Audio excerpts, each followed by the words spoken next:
Besedi vabim dr. Jureta Šaka, zgodovinarja, zaposlenega na Inštitutu za zgodovinske študije, ki deluje v okviru znanstvenega raziskovalnega središča Vrhov. Ja, lep pozdrav z moje strani in hvala organizatorjem, zato, ker ste možili na to časno mesto prvega med slovenskimi govorci, kar je pa mogoče tudi malenkost nekoležna naloga, ki jo razumem tako, da moram nekako ukviriti tematiko ne samo znotraj slovanskega konteksta, ampak tudi evropskega konteksta. Zdi se mi namreč nujno, če govorimo o disidentstvu, ki je tematika, ki vstopa v zgodovinopisje šele v bistvu v zadnjih, morda na Hrvaškem rečemo v zadnjih 10 letih v Sloveniji, pa še toliko manj v bistvu imamo za temo vmezi, če pomislimo na dr. Gabriča ali iz zgodovinarjev, ki so pravzaprav edini, ki pisali o tem. Če torej začnem z neko širšim prikazom časa, v katerem se sploh pojavi pojem disidentstvo. Jaz sem pripravil nekaj daljših citatov na tej moji verjetno malo dolgočasni predstavitvi teksta za hrvaške kolege, verjetno bo lažje prebrali in razumeli. Torej, kot pravi Pavel Kolaš, češki zgodovinar, pred parimi dnevi sem ga imel ponovno priliko poslušati, bi rekel, evropski zgodovinar, ker njegove primerjave in kontekstualizacija zares se ga objema ne samo celotno vzhodno Evropo, ampak z lahkoto prehaja med različnimi evropskimi miljeji. Torej, Pavel Kolaš pravi, da gre za čas, ki je še živ in topel, ki še vedno boli. Hkrati pa v njem, torej v sedanjosti poteka boj za novo kulturno hegemonijo, za novo politično osvojitev in ta boj posega tudi na v obdobju, o katerem danes govorimo, torej v čas sodobne zgodovine, ki jo namenoma nočem imenovati kot pretekla zgodovina. Termin disidentstva se pravzaprav pojavi v zahodni Evropi nekje v 70 letih, tipično se pojavi v zvezi s češko-slovaškimi disidenti. Eden izmed prvih, ki ga lansira na zahodu, je francoski politolog, deloma slovenski korenin Krupnik. In osrednji problem, na katerega se veže disidentstvo, so človekove pravice. V zadnjih letih je šlo kar nekaj knjig tujih študij, ki to problematizira in s čim lahko najboljše opredelimo miselni svet, če rečem tudi še z eno drugo termino Kolaža. Disidentstva je, bi lahko rekli, da gre za neko maksimo civilnega poguma ali kot je zapisal Havel v svojem znamenitem eseju, upati si živeti v resnici, oziroma njegov filozofski kolega češki Peter Rezek, ki pravi upati si zavrniti sistem, torej tipično zahodno-socialistični sistem, ki ne zahteva več verjeti, nekateri analitiki primerjajo celo razvoj socializma z pripadnostjo verskimi skupnosti, ki pravijo, da je zgodni socializem zahteval vernika v polni obliki, pozni socializem je pač tisti, ki zahteva samo še neko navidezno prilagoditev sistema in takšnega človeka v bistvu odlično opisuje Havel v svojem eseju. Ali pa, če povemo bolj plastično, Adam Michnik je nekje sredi 80-ih zapisal, da si pač moral sprejeti pravila vojne, tako pravi on, bitke, ki te ni presenetila takrat, ko si pripravljal napad na recimo na sedež centralnega komiteja, ampak takrat, ko si bil na primer v družbi lepe ženske. Torej, hočem reči, da je šlo za življenjski slog, ki so ga morali ti ljudje prevzeti nas. In verjetno je to tudi razlog, zakaj je bilo tudi na Češko-Slovaškem, ki imamo ponavadi pred očmi, ko govorimo o disidentstvu, podpisnikov listine 77, še leta 89, jih ni bilo bistveno več kot na začetku januarja 77. Torej, vidimo to nekakšno opozicijo med ljudmi, ki, če govorimo v vzhodnoevropskem kontekstu, seveda ljudmi, ki so sprejeli pravila igre sistema in to majhno skupino ljudi, ki ni sprejela.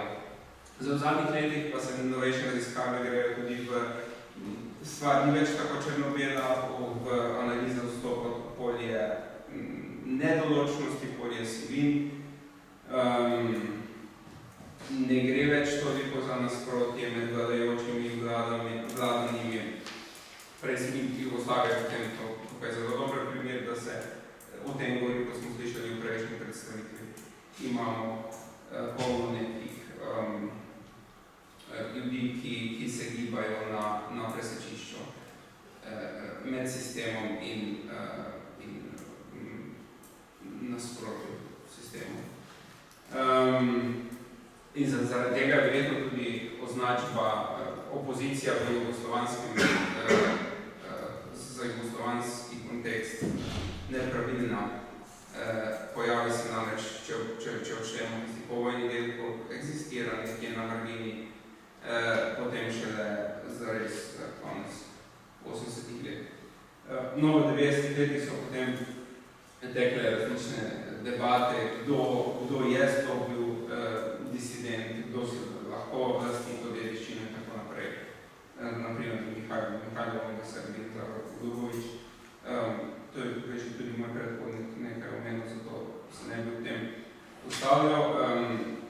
Sociologinja Sharon Zukin, ki je tudi preživela v 70-ih letih, upravila del svojih raziskav v Jugoslaviji, in omenja to državo sploh kot model nedisidentstva zaradi odsotnosti represije, ki je v veliki meri prepeljala.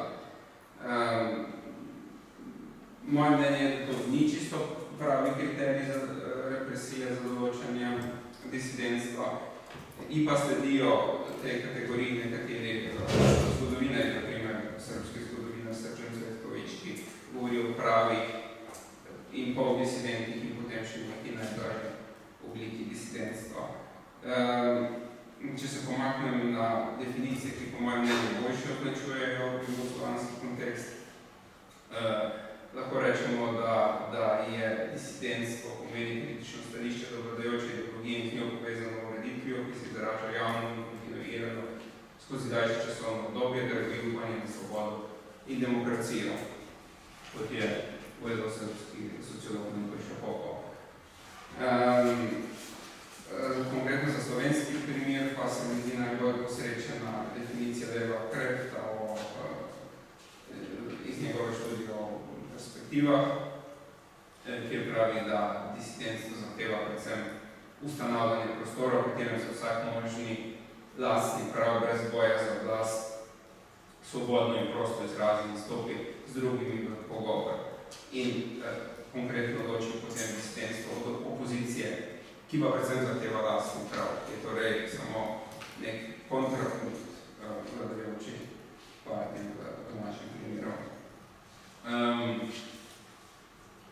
Kaj definira stopno disidentstva, kako je v nekih redkih pregledih, ki zajemajo celo Evropo, stvar okvirjena, na podlagi katerih determinantov določamo mesto Jugoslavije. Te ključne spremenljivke, na podlagi katerih lahko vsaj približno usporejamo različna disidentstva znotraj Evrope, znotraj socialistične Evrope, so stopna politične odvisnosti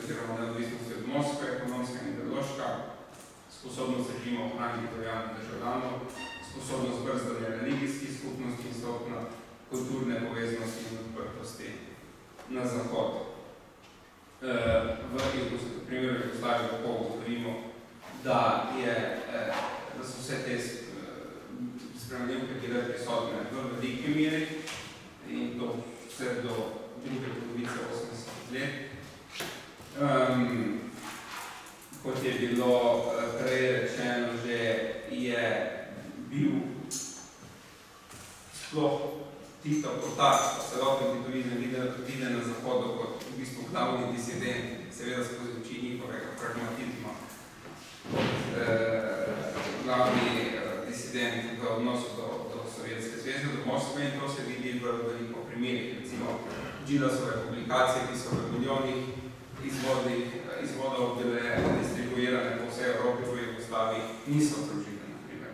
Ali pa na konferenci Evropske varnosti v sodelovanju, govorim seveda drugi, po tej follow-up od Helsinkov, kjer so recimo tudi nekateri kritiki Slovenije želeli predstaviti na tej konferenci svoje memorandume, pa so bili pri tem ovirani, zavrnjeni, ne samo strani jugoslovanskih oblasti, recimo nekateri teologi jih je od tega odvrnil tudi papeški nunci. Očitno je bila tukaj neka intenca, da se jugoslovanskega režima ne ogroža preveč. Ko govorimo o jugoslovanskem samoupravnem sistemu, moramo upoštevati tudi recimo temu potencial tretje poti, to idejo samoupravljanja, ki je bila v svetovnem merilu zelo privlačna, zlasti nekje v 60-ih, 70-ih letih. Poznamo pročelansko šolo, ki je veljala za nekakšno meko demokratičnega socializma. Mnogi svetovni teoretiki, ne samo strogo marksistični, so videli samoupravljanje kot alternativo na eni strani birokratskemu sovjetskemu socializmu, na drugi strani kapitalizmu. Če pa gremo, no in v zvezi s tem bi še mogoče povedal, da se je tudi režim nekako kapitaliziral to svojo vlogo, da je pazil, da ne dobi v tujini imidž podoben, kot so ga imeli vzhodnoevropske države, da ohrani nek videz liberalizma. In to je potem pogojevalo tudi odnos do posameznih kritikov režima. Torej, podobno kot na vseh bistvenih področjih družbenega življenja je tudi družbeni kritiki začrtal meje glavni jugoslovanski ideolog Edvard Kardelj in nekaj njegovih citatov sem izpisal na teh slikah. Lenin je govoril, Kardelj je govoril v bistvu podobno kot Lenin o inteligenci, da Lenin je govoril o pošteni inteligenci, Kardelj je potem to preimenoval z eufemizmom o napredni, progresivni inteligenci,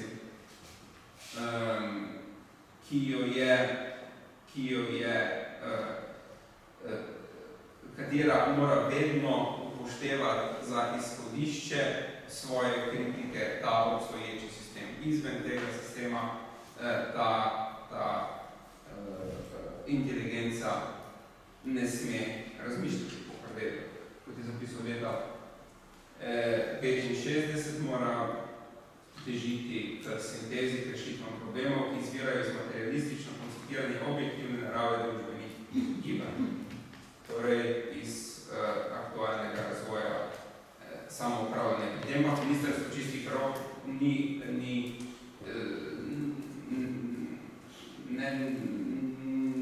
zaželjeno, ni sprejemljivo, to pride perspektive napada vse deviacije samoupravnega socializma in je potem se v neki določeni točki morda najbolj izpostavil kot najhujši kritik in je zavrnjeno potem tudi na nek, bi rekel, na vse neprepričljiv način, ker je seveda režim se našel v zakati. Režim, ki gradi na isti sveti knjigi, na Marxu, je moral odgovarjati kritikom, ki so se sklicevali na praviste vire.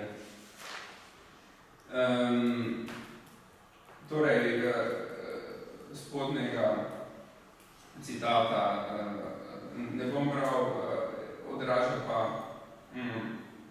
ponovno to, kar sem že govoril.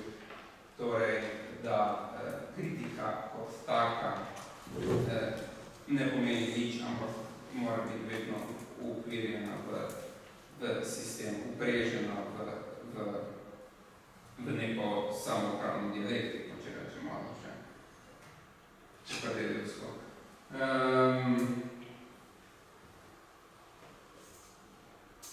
Torej, kritiki kot taki si, kot takem pokardelijo, sami odmerjajo prostor svoje svobode. Tem bolj se poistovetujejo sistemom, tem, oziroma če je že njegovo izhodišče socialistično, so že na pravi poti. Sej potem, če malo grešijo, tudi ni tako podobno. Važno je, da so upadupljeni v to socialistično izhodišče. In kako potem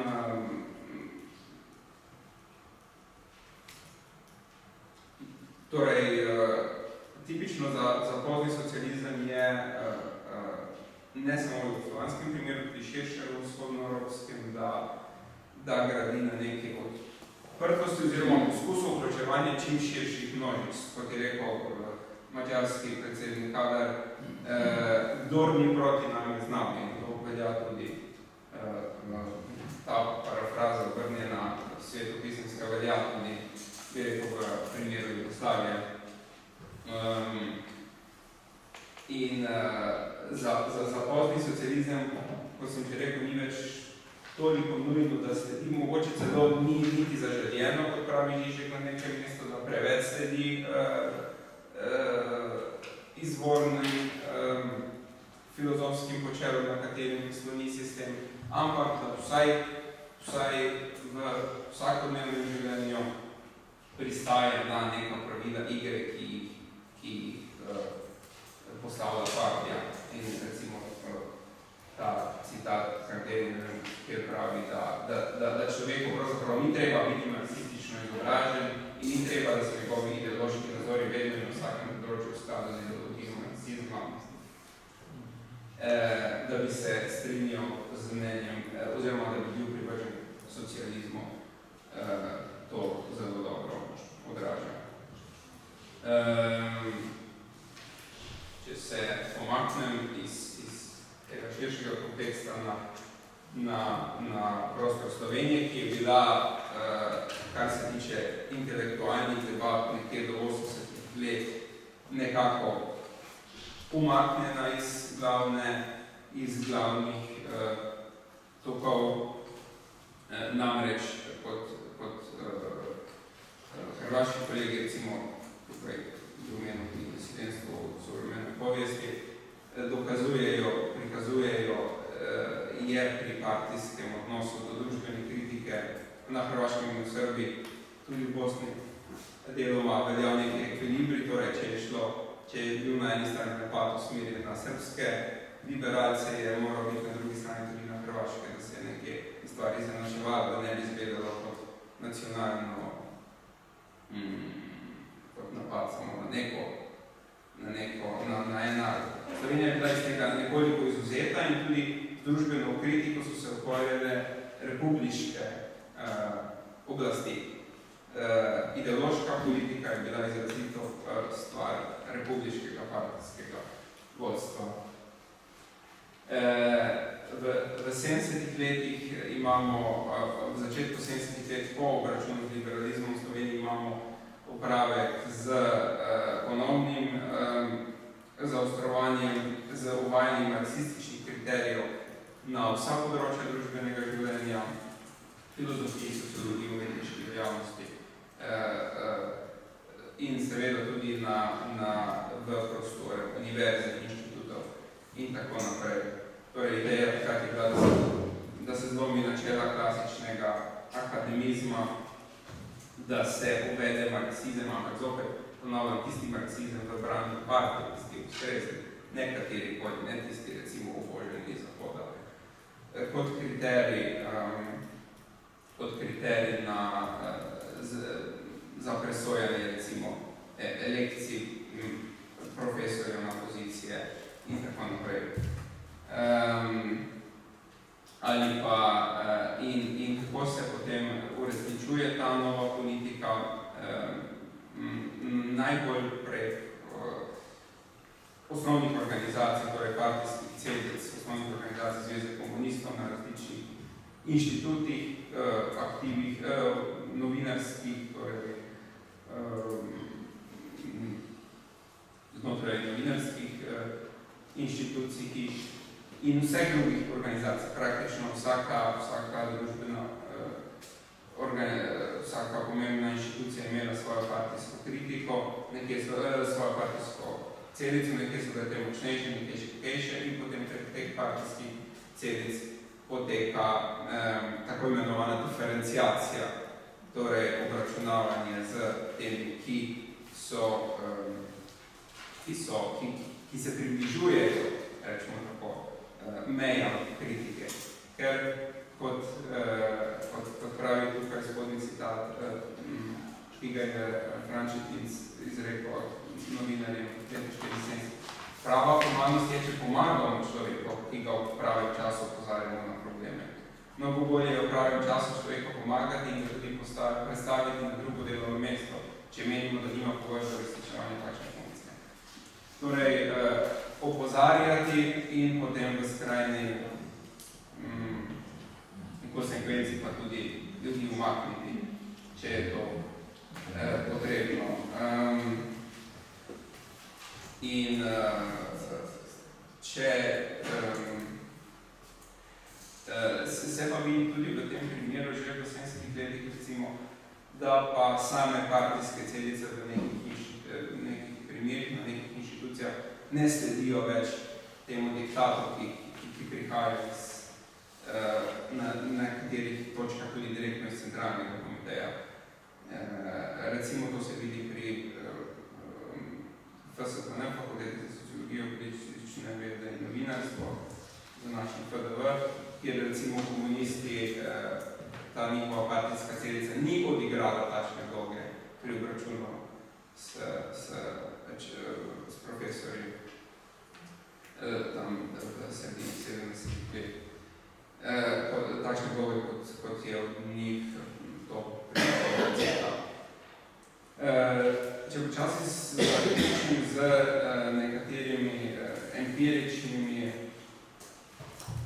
ugotovitvami iz tistega časa, torej govorim nekje o koncu 70 let, prej sem govoril v začetku 70 let, kako se zaostri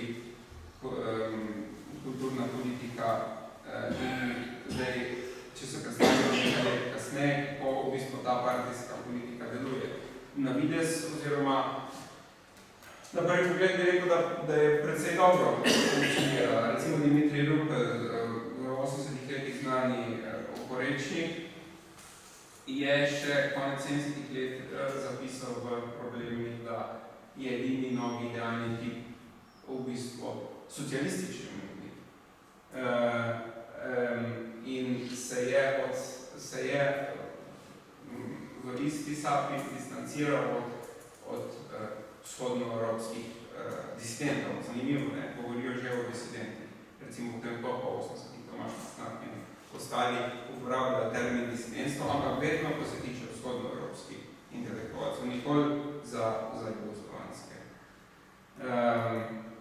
Torej, Rupel je trdil, da potem ti disidenti v vzhodni Evropi padejo nazaj, kot je zapisal, v kapitalistični model, ki potem implicitno ni dober.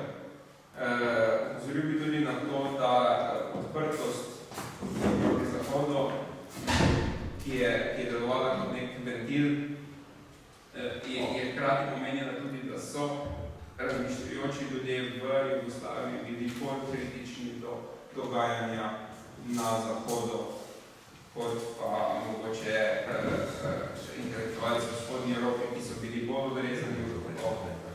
odrezani tudi od problemov, ki jih je imela liberalna demokracija in to ne majhne probleme, pomislimo na dogajanje v recimo samo Italiji v 70 letih.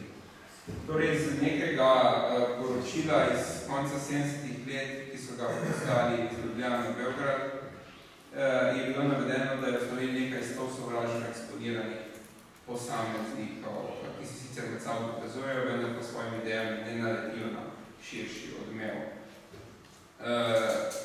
Kot lahko vidimo, so bile skupine kritičnih intelektualcev precej izolirane. Recimo, zelo zanimiv dokument, ki ga je moč najti v arhivu Centralnega komiteja Zveze komunistov Slovenije iz leta 1977, govori o 76 osebah, ki izstopajo po njihovi tako imenovani sovražni dejavnosti. In kar je še bolj zanimivo, ta dokument razvrsti družbene kritike v 3 skupine. Če povzamem zelo poenostavljeno, v prvi skupini so bile osebe, kjer so rekli, pri katerih obstoje pogoji, da bi jih družbeno-politične organizacije konkretnega angažmaja lahko animirale za aktivnost na platformi SZDL oziroma ZKS. Torej, ta skupina je še vedno recimo precej poštena. Potem v drugi skupini so bile osebe, to skupino so pustili osebe, za katere so menili, da bi na njih morale vplivati družbeno-politične organizacije s tem, da se njihovo obnašanje in njihove stike še nadalje spremlja tudi preko službe državne varnosti. Torej, ti so že malo vprašljivi, ampak še vedno nekje, recimo, da so v Dovicah, da se lahko rešijo. Medtem ko tretja skupina, to so pa tisti odpisani, ki pa jih je treba samo še preko udbe nadzorovati. No in sigurno nas zanima, koliko ljudi je bilo v tej skupini, od 76 je bilo v tej skupini, so bili v tej skupini 4 posamezniki. Če zaključim in se vrnem potem na bolj teoretično plat družbene kritike v Sloveniji v času poznega socializma in poskušam nekako ugotoviti, kaj nam lahko pove. Lahko sledeče ugotovitve in sicer prva, da si partijska elita prizadeva vključiti čim večje število ljudi v mehanizme samoupravne demokracije, tako imenovane. To se vidi recimo prek SZDL. V SZDL sodelujejo najrazličnejši intelektualci.